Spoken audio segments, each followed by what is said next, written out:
살아계신 하나님께 감사의 영광의 박수 올리겠습니다.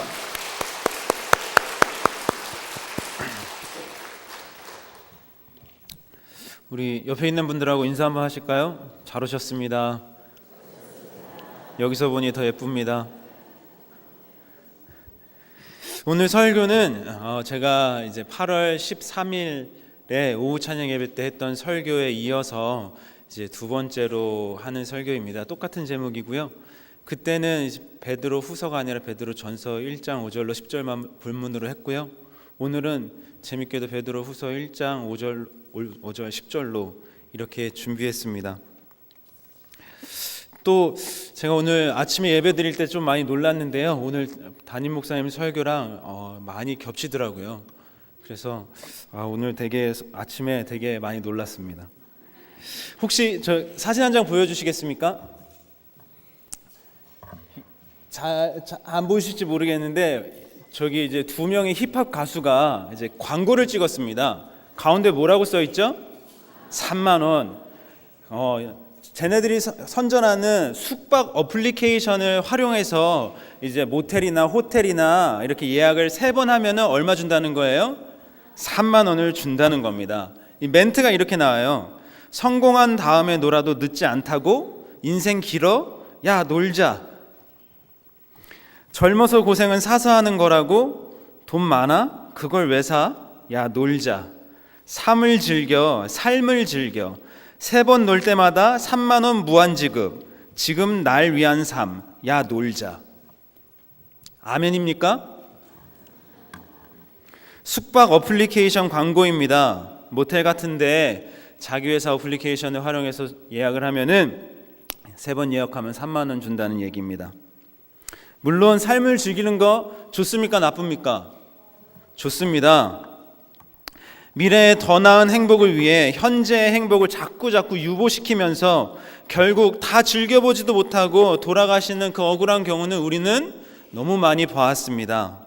그래서 현재의 삶을 즐기라는 메시지가 매력적으로 다가오지만 저런 고민 없고 원색적이고 유치한 그냥 놀자식의 메시지는 이 땅의 청소년들과 청년들이 혹 정말로 믿어버릴까봐 걱정됩니다. 노동이 죄의 대가로 알고 계신 분들도 있습니다. 여러분, 우리는 인간은 왜 노동을 하게 되었죠? 아담과 하와가 선악과를 따먹고 난 뒤로부터 노동을 했나요? 그렇지 않습니다. 아담과 하와가 선악과를 창세기 3장에서 따먹는데요. 창세기 2장부터 하나님께서 아담에게 노동을 명령하십니다. 노동은 벌이 아닙니다. 노동은 원래 하나님께서 우리에게 주신 신성한 것입니다. 창세기 2장 15절 말씀 우리 함께 읽겠습니다. 창세기 2장 15절 말씀입니다. 여호와 하나님이 그 사람을 이끌어 에덴 동산에 두어 그것을 경작하며 지키게 하시고. 아멘. 자, 하나님께서 아담에게 에덴 동산을 경작하고 지키게 하셨습니다. 영어로 읽으면은 The Lord God took the man and put him in the garden of Eden to work it and take care of it. 이렇게 되어 있습니다. work 뭐죠? 일하라는 겁니다. 몇 장에서? 창세기 2장에서. 이게 죄에 대한 어떤 벌, 대가가 아니라 하나님께서 창조할 때부터 원래 우리에게 주신 아주 고유한 신성한 임무입니다.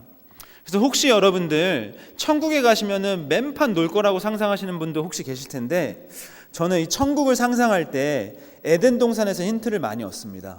이 에덴 동산을 봤을 때 아마 죽어서 내가 천국에 가면은 그냥 맨날 놀지는 않을 수 있겠다. 어떠한 신성한 노동이 거기도 있을 수 있겠다. 이렇게 상상합니다. 여러분, 노동을 안 할 수만 있다면 좋겠죠? 평생 놀고 먹을 정도의 유산을 물려받으면 얼마나 좋을까요? 그런데 막상 그런 사람들의 삶을 가만히 들여다보면은 그들이 행복해 보이지 않다는 것을 금방 알 수 있습니다. 노동에 시간을 허비하지 않을 수 있으니 더 가치 있는 일들을 우리를 대신해서 해내던가요? 말도 안 되게 아름다운 미술 작품을 만들어내거나 아프고 나쁘고 외로운 이들을 찾아가 그들의 친구가 되어주던가요? 그렇지 않습니다. 대부분 마약 중독하거나 술 중독하거나 도박을 하거나 이제 문란한 생활, 불면증에 우울증에 공황장애에 그 끝도 없는 그 공허함을 끌어안고 사는 사람들이 그 노동을 하지 않아도 될 정도의 어마어마한 유산을 물려받은 사람들의 삶입니다. 요즘 이제 YOLO라는 말이 유행입니다. You only live once. 그러니까 한국말로 해석하자면은 한 번뿐인 인생 즐겨, 이거입니다. 욜로 하는 사람들을 보면 이 노동의 신성한 가치까지 훼손하는 것이 쿨하게 느껴지지 않고 저는 위태하게 느껴집니다. 하나님께서 인간의 행복한 삶을 위해서 일하고 쉬게끔 일과 쉼을 세트로 세팅해 놓으셨습니다. 그러니까 우리는 항상 열심히 일하고 쉬면 너무 행복하니까 이 6일이라고 하루 쉬지 않고 7일 다 쉬면 너무나 좋겠다, 이런 그 유화적인 상상을 하지만 그거는 그렇지 않다라는 거죠. 하나님께서 우리에게 행복한 삶을 주시기 위해서 뭘과 뭐를 세팅해 놨다고요? 일과 쉼을 세트로 세팅해 놓으셨습니다. 그래서 일한 뒤에 쉼이 달콤하고 쉼 다음에 일이 활기찹니다. 우리 아버지 어머니 세대가 너무 일만 했다면 지금 이 세대는 너무 즐기려고만 하는 것 같아 겁이 납니다. 여기서 잠깐 안식에 대해서 짚고 넘어갈 게 있습니다. 예전에 안식에 대해서 이렇게 설명하곤 했습니다. 저희 아버지 설교 때도 이렇게 설명하시는 걸 들었는데요. 왜 우리가 꼭 안식을 해야 하나, 이런 예화를 들었습니다. 나무꾼이 있어요. 2명의 나무꾼이 있는데 가가지고 나무를 막 하는데 1시간 동안에 1분도 쉬지 않고 나무를 하는 사람과 1시간을 일하면 10분을 쉬고 이제 다시 일을 하는 그 나무꾼이 있었습니다. 누가 더 나무를 많이 했게요? 쉬지 않고 나무한 사람하고 1시간하고 10분 쉬면서 했던 사람하고. 쉬면서 한 사람이 많이 했을 것 같죠? 저도 그렇게 배웠습니다. 왜냐하면 쉬면서 체력도 회복하고 앉은 김에 무뎌졌던 도끼날도 갈고 그러면 효율성이 좋아져서 이제 더 일을 더 많이 잘할 수 있다. 그러니까 사장님들, 직장 사람들 쉬게 해줘라, 뭐 이런 논리. 이게 이제 안식일에 대해서 이제 효율성으로 접근하는 방법입니다. 그러니까 뭘 더 잘하기 위해서 쉬어라, 더 좋은 효과를 내기 위해서 쉬어라. 두 번째, 안식일에 대해서 우리가 흔히 잘못 알고 있는 게 있는데 노동의 대가로 쉬는 겁니다. 여러분 혹시 이런 카드 광고 기억나세요? 열심히 일한 당신 떠나라. 그래서 막 그 정준호 씨가 오픈카를 타고 쫙 나가는 거 보셨죠? 열심히 일한 당신 떠나라. 엿새 동안 열심히 일한 당신 안식해라, 쉬어라. 여러분 그런데요, 하나님께서 우리에게 안식하라고 했을 때 그 안식은 노동의 대가가 아닙니다. 그거 아세요? 여러분 우리는 노동하고 쉬었습니까? 쉬고 노동했습니까? 하나님은요 노동하고 쉬셨거든요.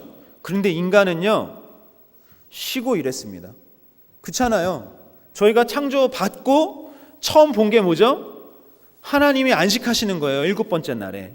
그러면 그 안식에 동참했다가 그 다음 날에 우리는 일하기 시작하는 것입니다. 그러니까 엄밀히 따지면은 열심히 일한 당신 떠나라가 아니라 태어나자마자 안식한 당신 일해라. 맞죠? 여러분 안식일에 대해서 잘못 이해하고 있는 게 2가지가 있는데 하나는 효율적인 접근이고 하나는 이제 대가적인 접근입니다. 앞의 내용은 실용주의적 안식이고 뒤의 내용은 보상주의적인 안식입니다. 둘 다 땡입니다. 안식은 그냥 안식입니다. 노동의 효율성을 위한 안식도 아니고 노동의 대가로서의 안식도 아닙니다. 안식은 나의 시간을 팔아 돈을 벌고 그 돈으로 보이는 물건을 쌓아가거나 부동산의 평수를 늘려가는 이 6날에 대항하여 내 시간을 팔지 않고, 자본가한테 팔지 않고 내 시간을 온전히 하나님께 드려서 아무 돈도 벌지 못하지만 그 시간을 사용하여서 하나님과 함께 내 내면에 보이지 않는 성, 내 내면에 보이지 않는 하나님과의 신혼방, 내 내면에 보이지 않는 하나님의 지성소의 평수를 늘려가는 것입니다. 이게 제 얘기가 아니고요. 목사님 설교 중에 나왔던 그 아브라함 그 조슈아 헷셀이라는 분의 그 안식이라는 책에 나와 있습니다. 이 아브라함 조슈아 헷셀은 유대인의 3대 사상가 중에 한 분입니다. 여러분, 안식은 뭐라고요? 안식은 우리가 엿새 동안 일해서 돈을 벌고 물건을 사서 공간을 채워가고 평수를 늘려가는 것에 대항해서 이게 우리의 삶의 본질이 아니라 우리의 삶의 본질은 내가 이 시간을 온전히 무의미하게 보일 정도로 하나님께 투자하고 하나님과 함께 아무도 볼 수 없는 이 내면의 신혼방을 지어가는, 내 내면의 그 지성소의 평수를 넓혀가는 그런 일이라는 겁니다. 그러니까 너무 귀한 날이죠. 안식일은 너무나 귀합니다. 아까 본문 말씀에 이제 하나님께서 안식일을 복되게 하시고 그리고 거룩하다 하셨다 하잖아요. 거기서 나오는 거룩이라는 단어가 이제 히브리어로 카도시인데, 여러분 창세기에서 이 카도시라는 이 신비한 단어가 딱 한 번 나오는데 바로 그 요절에 나옵니다. 누가 거룩하더라 이렇게 나오는 게 아니라 하나님이 그 안식일을 거룩하게 하셨다라고 했을 때 딱 한 번 등장합니다. 여러분, 그만큼 신비한 겁니다, 이 안식일은. 그리고 하나님께서 우리에게 허락한 그 안식은 그냥 욜로족들이 외치는 야, 돈 많어? 그걸 왜 사? 그냥 즐겨 놀자 할 때 비교할 수 있는 개념이 아닌 것입니다. You only live once. 한 번뿐인 인생. 정확하게 맞는 말입니다. 그러니까 이 한 번뿐인 인생을 어쩌란 말입니까? 행복하게 살고 싶습니다. 잘 살고 싶습니다. 그런데 여기에 우리의 두 가지 문제가 또 있습니다. 하나는 내가 어떻게 해야 행복한지 모른다는 것과, 나머지 하나는 그 방법을 알아도, 행복이 뭔지 알아도 그것을 완벽하게 실천할 수 있는 능력이 없다는 것입니다. 단순하게 얘기하면 인간은 무지하고 무능합니다. 여러분, 실제로 내가 뭘 해야 행복한지 아는 사람 별로 없습니다. 실제로 내가 뭘 해야 행복하고 기분 좋고 너무나 좋은지 아는 사람 별로 없어요. 그래서 세상 사람들은 내가 행복할 줄 알고 단란주점 가고요, 내가 행복할 줄 알고 도박하고요, 내가 행복할 줄 알고 바람피는 거예요. 내가 망하고 싶어서 그렇게 하는 사람들 없습니다. 그런데 행복이 정확하게 뭔지 알아도, 하나님이 말씀하시는 성경적인 욜로가 뭔지 정확하게 알아도 문제입니다. 왜요? 그 정답을 실천할 수 있는 능력이 우리에게는 없기 때문입니다. 로마서 7장 18절로 19절에 이런 말씀이 있습니다. 내 속 곧 내 육신에 선한 것이 거하지 아니하는 줄을 아노니 원함은 내게 있으나 선을 행하는 것은 없노라. 내가 원하는 바 선을 행하지 아니하고 도리어 원하지 아니하는 바 악을 행하는도다. 내가 정말로 행복하고 싶은데, 행복하고 싶어서 성경에 쓰여진 대로 이렇게 하고 싶은데 할 수 있는 능력이 없다는 겁니다. 우리는 죄인이기 때문에. 여러분, 수험생들 중에서 공부 잘하는 애들이 꼭 갖고 다니는 게 있습니다. 오답노트입니다. 오답노트 잘 쓰는 애들이 공부 잘해요. 오답노트가 뭐냐면요, 내가 항상 이 문제가 틀리네, 그냥 따로 적어납니다.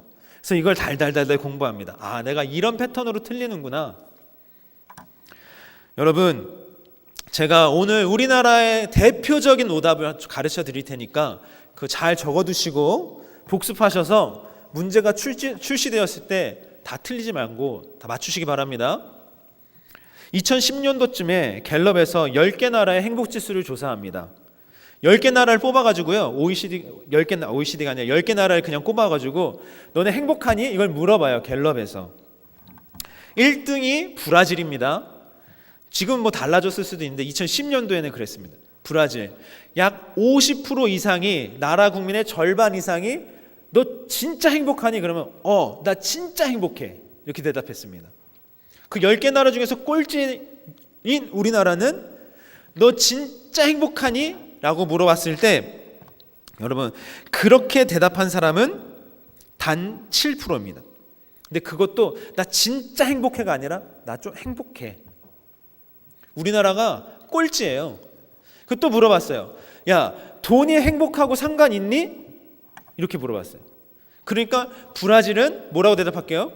아니, 상관없는 것 같은데, 나 맨발로 다니고 그래도 행복한데. 우리나라 사람들은 어떻게 대답했을까요? 밀접한 관계가 있다라고 대답합니다. 브라질 애들한테 또 물어봤어요. 야, 그러면 세상에서 가장 행복한 사람은 누구니? 그 사람들은 저요.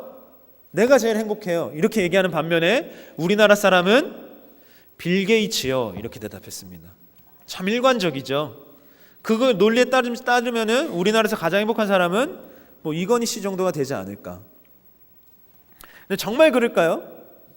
제가 이거 오답이라고 말씀드렸죠.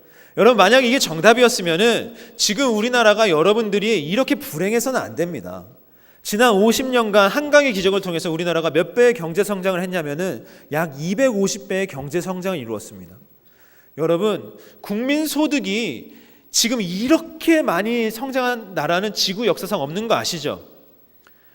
여러분, 50년 전보다 지금이 250배 더 행복하신 분 계십니까? 아닐걸요? 도리어 더 그 눈깔 사탕 먹었던 그 유년 시절이 더 행복하셨을걸요? 이게 무슨 의미입니까?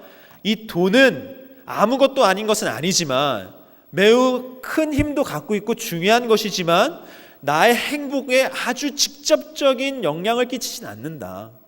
내가 250배 부자가 됐는데 250배 행복해지기는커녕 그 전보다 덜하다. 아, 돈과 행복은 크게 연관 있지 않구나. 이건 오답이구나. 돈이 주는 행복이 있습니다. 그걸 부정하면 안 됩니다. 그런데 유통기간이 짧습니다. 본질적이지 않습니다. 돈 때문에 항상 기쁠 수 없습니다. 저에게도 돈이 주는 기쁨 참 많았습니다. 제가 양복 하나 했어요. 너무 좋더라고요. 너무 좋아요. 예쁜 구두 사서 신었습니다. 너무 좋습니다. 제가 뭐 잘못됐나요? 여러분들도 그러신 거 있으시죠? 맛있는 걸 드시거나 어디 좋은 걸 구경 갔거나. 근데 이게 제가 양복 하나 사서 입고 며칠 동안 행복할까요? 한 길어봐야 한 1, 2주 행복하지 않을까요? 다 까먹습니다. 너무 맛있는 거 막 먹었습니다. 너무 좋아. 다음 식사할 때 까먹습니다. 돈이 주는 행복은 유통기한이 이렇게 짧습니다. 근데 여러분, 그 돈을 의지해 가지고 평생을 행복하게 바라십니까? 얼마나 어리석은 생각입니까? 여러분, 왜 가끔씩 조금 기쁜 걸로 만족하시렵니까? 하나님께서는 우리에게 항상 샘솟는 완전한 기쁨을 주시길 원하십니다. 돈이 줄 수 없는 그런 느낌적인 느낌이 아니라 우리의 기분 상태와 이렇게 기분 상태에 따라서 일희일비하는 것이 아니라 내 기쁨을 위해서 남의 기쁨을 희생하는 그런 기쁨이 아니라 정말로 샘솟는 기쁨, 원천이 다른 기쁨만입니다. 시편 16편 11절 말씀입니다. 함께 읽겠습니다. 주께서 생명의 길을 내게 보이시리니 주의 앞에는 충만한 기쁨이 있고 주의 오른쪽에는 영원한 즐거움이 있나이다. 아멘. 여러분, 욜로족들이 바라는 게 뭡니까? 행복입니다. 기쁨입니다. 즐거움입니다. 근데 그게 어디 있다고요? 주의 앞에, 그리고 그 주의 오른쪽에 있습니다. 딴 데 있는 게 아니거든요. 시편 4편 7절 말씀 우리 함께 읽겠습니다. 주께서 내 마음에 두신 기쁨은 그들의 곡식과 새 포도주가 풍성할 때보다 더하니이다. 아멘. 제가 아침에 눈 뜨면 속으로 암송하는 말씀이 시편 4편 7편입니다. 정말 그렇게 되길 너무 소망합니다. 양복은 아무리 사 입어도요, 여러분, 그들의 곡식과 새 포도주가 풍성할 때랑 좀 비슷한 기쁨을 누립니다. 그렇지만 주께서 내게 주신 기쁨은 그들의 곡식과 새 포도주가 풍성한 거하고는 비교할 수 없거든요. 이사야서 12장 3절 말씀입니다. 함께 읽겠습니다. 이사야 12장 3절 말씀입니다. 제가 읽겠습니다. 그러므로 너희가 기쁨으로 구원의 우물들에서 물을 기르리로다. 아멘. 여러분, 정말로 그 물에서 길어도 마르지 않는 그 기쁨, 여러분 그거 원하지 않으십니까? 그런데 세상에서 얘기하는 욜로 가지고는 택도 없습니다. 돈 아무것도 아닌 것이 아닙니다. 힘이 셉니다. 그런데 그 돈으로 행복 자체를 살 수는 없습니다. 아니, 도리어 부자들 중에 불행한 사람들이 더 많습니다. 삭개오만 봐도 잘 알 수 있죠. 여러분, 삭개오 정말 남부러울 것 없었던 사람입니다. 엄청난 권력과 엄청난 부를 동시에 갖고 있었던 사람이죠. 그런데 그 사람이 어디 하나 행복해 보이진 않습니다. 공허합니다. 그러니까 그 공허하니까 그 지나가는 예수를 보기 위해서 명품 양복 빼입고 채신 구겨지는 것을 마다하지 않고 돌 무화과 나무에 올라가지 않습니까? 여러분, 한마디 지금 생각해 보면 좀 국세청장 정도 되는 사람이 에쿠스에 내려가지고 명품 양복을 입고 길가의 가로수에 막 기어 올라가는 걸 한번 상상해 보시겠어요? 그게 아주 이상한 일이거든요. 아주 채신 떨어지는 일이거든요. 그런데 삭개오가 그렇게 했다는 거예요. 왜? 그 권력과 위치와 돈이 자기의 그 공허함을 채울 수 없었던 거죠. 난 너무 행복하고 싶어서 그 자리에 올라갔고 그 돈을 가졌는데 이게 왜 나를 더 목마르게 하지? 저 예수님이라면 나의 이 목마름을 채워줄 수 있을까?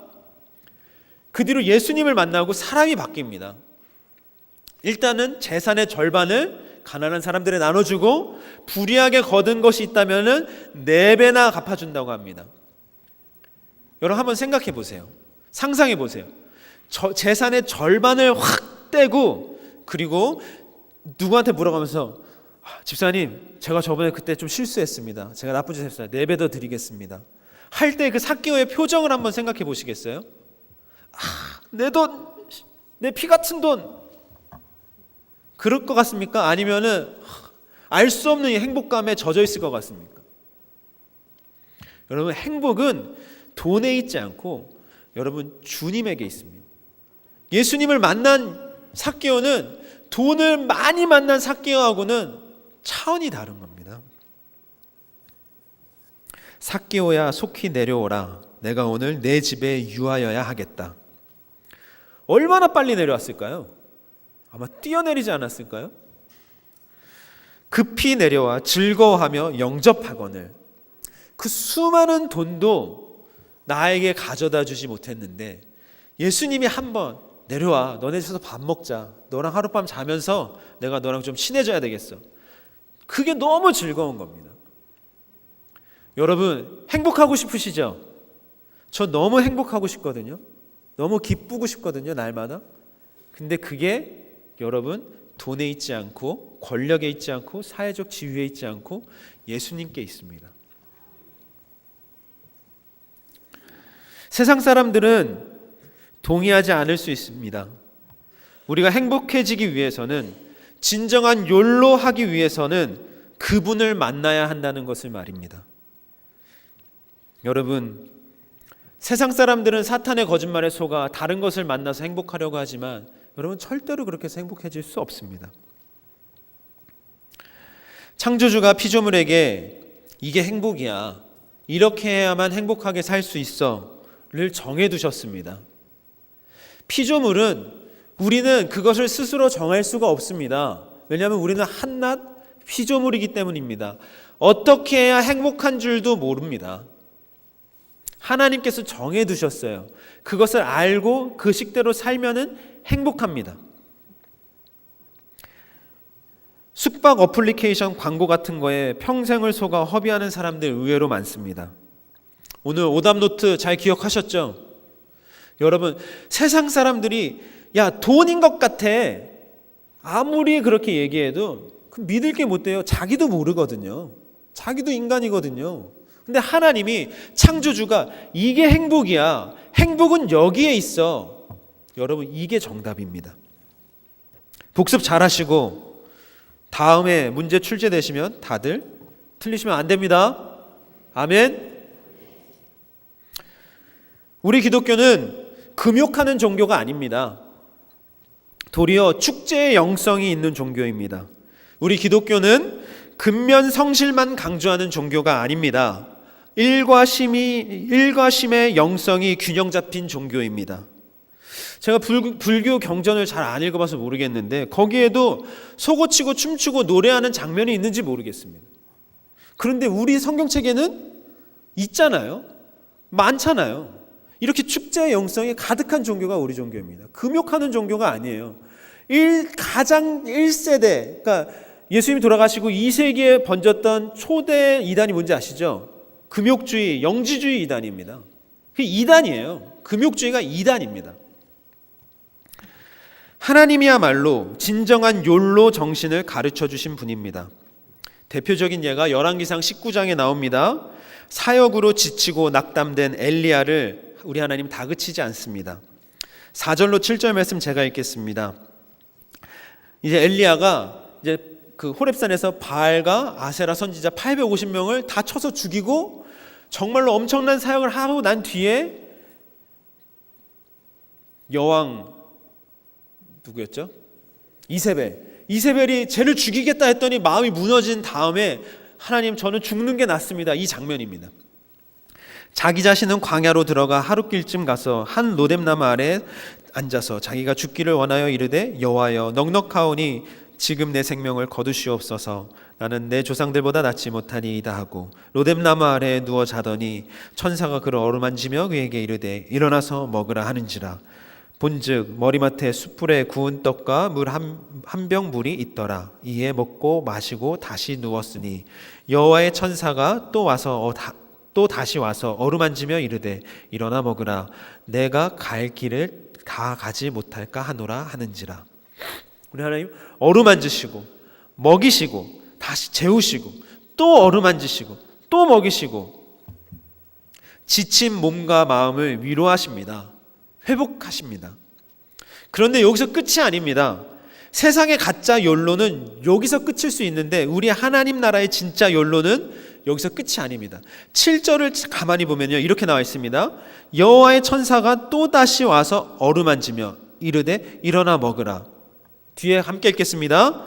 내가 갈 길을 다 가지 못할까 하노라 하는지라. 우리의 행복은 갈 길을 다 가는 데 있습니다. 맡은 바 귀한 사명에 충성해야 행복합니다. 거기에서 진짜 행복이 발생합니다. 이 말씀은 오늘 본문 말씀 베드로서 1장 10절 말씀과도 일맥상통합니다. 그러므로 형제들아 더욱 힘써 너희 부르심과 택하심을 굳게 하라. 너희가 이것을 행한즉 언제든지 실족하지 아니하리라. 아멘. 그러기 위해서는 위에 나열된 치열한 훈련들이 꼭 필요합니다. 아마 세상의 가짜 욜로족들에게는 믿음의 덕의 지식을, 지식의 절제를, 절제의 인내를, 인내의 경건을, 경건의 형제우애를, 형제우애의 사랑을 더하라고 하면은 뭐라 그럴까요? 뭐야, 시간 많어? 돈 많어? 왜? 삶을 즐겨. 야, 놀자. 그랬을지 모르겠습니다. 사실 저도 부담스럽습니다. 피하고 싶습니다. 좁은 길인 게 뻔히 보입니다. 믿음의 덕의 지식을, 지식의 절제를. 여기만 와도 한숨이 푹 쉬어지는데 절제의 인내를, 인내의 경건을, 경건의 형제우애를, 형제우애의 사랑을 더하는 데까지 얼마나 뼈를 깎는 훈련의 시간이 필요할까요? 희생이 따르고 고통스러울 것입니다. 그런데 쉼과 함께 이 치열한 훈련만이 맡은 바 소명을 잘 감당할 수 있게 할 것이고 우리의 갈 길을 끝까지 갈 수 있게 할 것이고 그럴 때 우리는 진정으로 행복할 수 있을 것입니다. 로마서 5장 3절로 4절 말씀입니다. 함께 읽겠습니다. 다만 이뿐 아니라 우리가 환난 중에도 즐거워하나니 이는 환난은 인내를, 인내는 연단은 소망을 이루는 줄 알미로다. 아멘. 그냥 공짜로 그냥 다 소망이 되는 게 아닌가 봅니다. 잘못된 세상의 욜로, 환난 중에 즐거워하지 않습니다. 환난을 인내하지도 않습니다. 고로 연단을 받지도 못하고 소망을 이루지 못합니다. 맞죠? 성경 속에 나오는 우리에게 감동을 주는 인물들 중에서 이 숙박 어플리케이션에서 얘기하는 이 욜로, 삶을 즐긴 사람이 누가 있을까요? 예수님이 욜로 했으면 십자가 안 지셨겠죠. 저랑 여러분에게 아무 희망이 없습니다. 재앙 중에 재앙입니다. 예수님이 십자가를 만약에 욜로를 외치면서 안 졌다면 여러분 진짜 온 우주의 재앙 중에 재앙입니다. 에스더가 욜로를 외쳤으면 그러면서 내가 죽으면 죽으리다 하지 않고 그냥 내가 왜? 그냥 난 여기서 왕후의 자리로서 행복하게 잘 살면 되지 했다면 여러분 하만에게 유대 민족은 그냥 뿌리채 뽑혀서 다 죽었습니다. 멸종. 요셉이 욜로 했으면 보디발의 아내랑 벌써 잤죠. 민족 구원의 첫 단추조차 끼지 못합니다. 바울이 욜로했으면은 옥에 갇히지도 않고 40에 감한 매를 3번 맞지도 않고 일주야 깊은 바다에서 지내지도 않고 3번 배 파선하는 고통도 당하지 않고 헐벗고 목마르고 배고파 죽을 뻔하지도 않을 테고, 그리고 유럽과 아시아는 복음화되지 못했을 거고, 아마 우리는 지금까지도 하나님을 듣지 못했을 수도 있습니다. 성경 속에서는 지금 TV에서 외치는 욜로족들은 아무도 없습니다. 일본의 빈민의 아버지 가가와 도요이코도 없습니다. 제가 2011년도에 이 가가와 도요이코 그 기념관에 갔는데요, 정말 일본의 사회복지, 사회개혁, 노동운동에 이 사람이 빠지는 것은 영에 아무것도 없습니다. 완전히 정말로 괴물입니다. 괴물. 일본 빈민의 아버지 가가와 도요이코 없습니다. 세속적인 욜로 정신을 따랐다면 당연히 없죠. 왜 아무도 모르는 그 빈민의 학문의 그 막힌 똥을 입으로 빨아줍니까? 그런데 여러분, 우리는 성경 속에 나오는 예수님의 그 희생 때문에, 바울의 그 고난 때문에, 에스더의 그 죽으면 죽으리라 때문에, 그 도요이코의 그 희생과 그 사랑 때문에 우리가 정말로 삶을 위로받고 그리고 아름다움을 느끼고 눈물을 흘리는 거 아니겠습니까? 제가 옷을 좀 좋아하거든요. 양복 좋아하는데요. 그러니까 이제 동생들이 뭐 결혼식이 있거나 뭐 사역지 나갈 때 양복 살 일만 있으면 저한테 전화해요. 그래서 형, 양복 사러 같이 가자.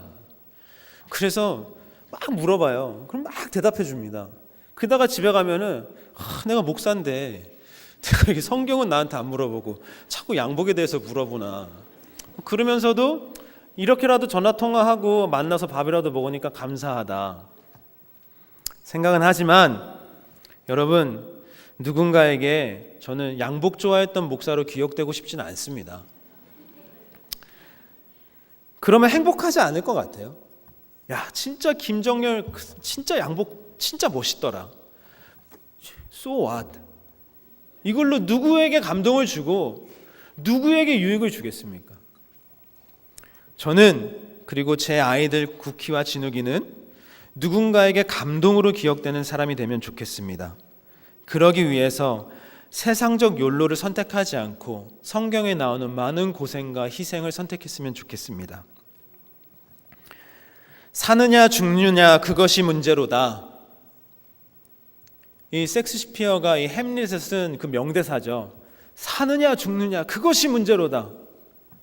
제가 봤을 때 이 섹스피어가 교회를 안 다닌 것 같아요. 이 뭐 어려운 문제인가요? 죽으면 되는데, 그렇죠? 죽으면 사는데 그걸 몰라서. 여러분, 욜로냐 울레냐 그것이 문제로다. 울레는 제가 이 욜로라는 말에 맞서서 만들어낸 말입니다. We only live eternally. You only live once가 아니라 We only live eternally. 우리는 단 한 번 영원히 산다. 나 혼자만 사는 게 아니라 세상에는 나의 행복을 위해서 너무나 변태적으로 자기중심적으로 남을 희생하면서 자기 행복을 누리려는 사람이 있습니다. 그런데 너무나 속상한 것은 자기가 결국에 행복하지 않습니다. 답은 어디에 있습니까? 울레. We only live eternally. 영원한 삶.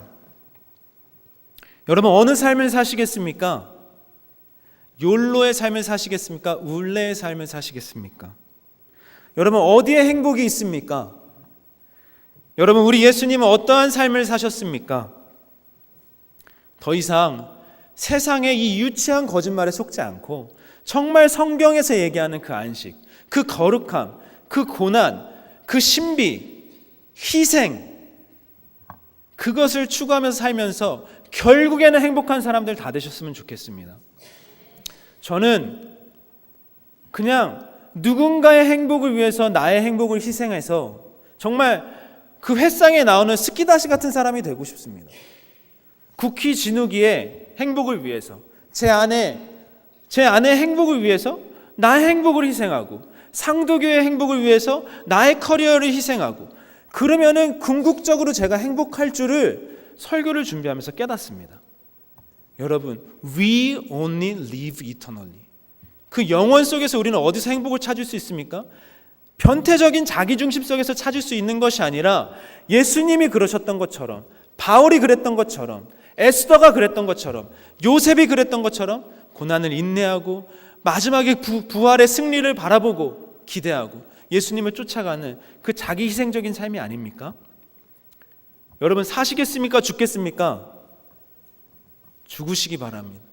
여러분, 나는 행복할 거야.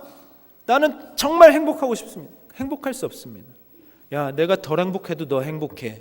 그럼 행복할 수 있습니다. 욜로는 욜로 할 수 없습니다.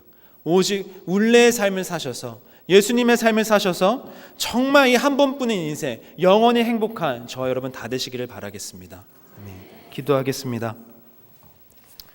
하나님 아버지, 이 귀한 말씀 하나님 한 귀로 듣고 한 귀로 흘리지 않게 하시고, 하나님 아버지 우리 마음밭에 심겨져서 꼭 열매 맺을 수 있게 하여 주시옵소서.